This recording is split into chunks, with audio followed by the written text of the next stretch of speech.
2 Samuel chapter 1.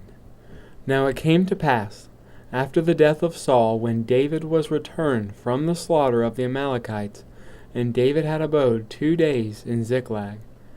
It came even to pass on the 3rd day that, behold, a man came out of the camp from Saul, with his clothes rent, and earth upon his head.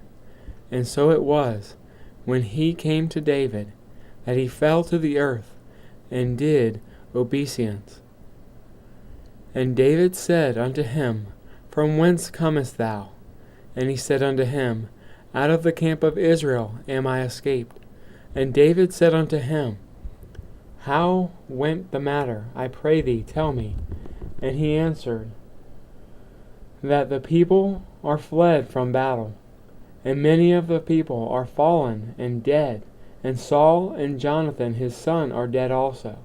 And David said unto the young man that told him, How knowest thou that Saul and Jonathan his son be dead? And the young man that told him said, As I happened by chance upon Mount Gilead, behold, Saul leaned upon his spear, and lo, the chariots and horsemen followed hard after him.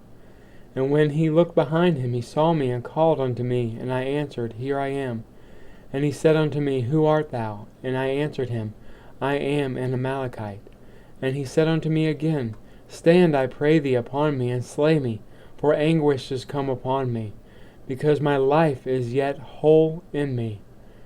So I stood upon him and slew him, because I was sure that he could not live after he was fallen. And I took the crown that was upon his head, and the bracelet that was on his arm, and have brought them hither unto my lord. Then David took hold on his clothes and rent them, and likewise all the men that were with him. And they mourned and wept and fasted until even, for Saul and for his Jonathan his son, and for the people of the Lord, and for the house of Israel, because they had fallen by the sword. And David said unto the man that told him, Whence art thou?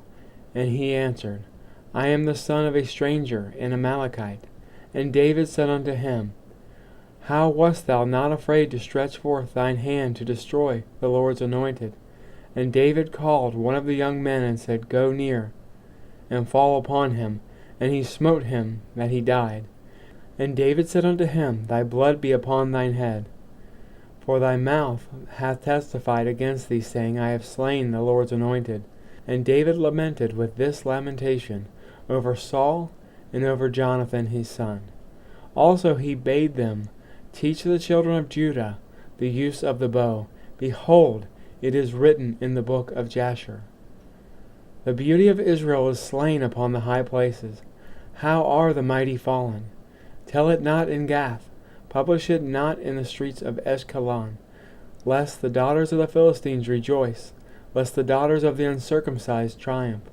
Ye mountains of Gilboa, let there be no dew, neither let there be rain upon you, nor fields of offerings. For the shield of the mighty is vilely cast away, the shield of Saul, as though he had not been anointed with oil. From the blood of the slain, from the fat of the mighty, the bow of Jonathan turned not back, and the sword of Saul returned not empty.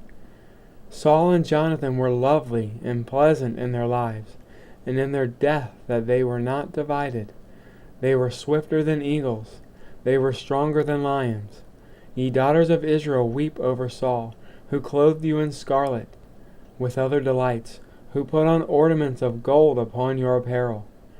How are the mighty fallen in the midst of battle, O Jonathan, thou wast slain in thine high places. I am distressed for thee, my brother Jonathan. Very pleasant hast thou been unto me. Thy love to me was wonderful, passing the love of women. How are the mighty fallen? The weapons of war perished.